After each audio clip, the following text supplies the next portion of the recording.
എന്റെ റിലേഷൻഷിപ്പിൽ എനിക്ക് ഒരു സമാധാനം കിട്ടുന്നില്ല എങ്കിൽ ഞാൻ വലിയൊരു മിസ്റ്റേക്ക് വരുത്തുന്നുണ്ടാവും. എന്താണെന്നറിയാം? ഞാൻ എന്റെ ഭാര്യയെ അമിതമായിട്ട് സ്നേഹിക്കുന്നുണ്ടാവും. അഥവാ ഞാൻ പഠിച്ചവനേക്കാളും കൂടുതൽ സ്നേഹിക്കുന്നത് എന്റെ ഭാര്യയായിരിക്കും. ഉദാഹരണത്തിന് ഞാനും എന്റെ ഭാര്യ തമ്മിൽ നല്ല വഴക്കാണ്, എനിക്ക് നല്ല ദേഷ്യമുണ്ട്. ഞാൻ തീരുമാനിക്കുകയാണ് ഞാൻ എന്തായാലും അരി മേടിച്ച് കൊടുക്കില്ല, അവൾ എന്റെ വില മനസ്സിലാക്കട്ടെ. ആ സമയത്ത് ഭർത്താക്കന്മാരോട് പഠിച്ചും ഖുറാനിൽ എന്താ പറയുന്നത്?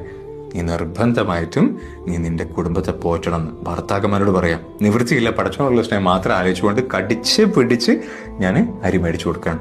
അവൾക്ക് വല്ലാത്ത ആശ്ചര്യം, ഇത്രയൊക്കെ പ്രശ്നം ഉണ്ടായിട്ട് പുള്ളി ഇത് ചെയ്യുന്നുണ്ടല്ലോ, പുള്ളിയുടെ കടമകൾ ചെയ്യുന്നുണ്ടല്ലോ.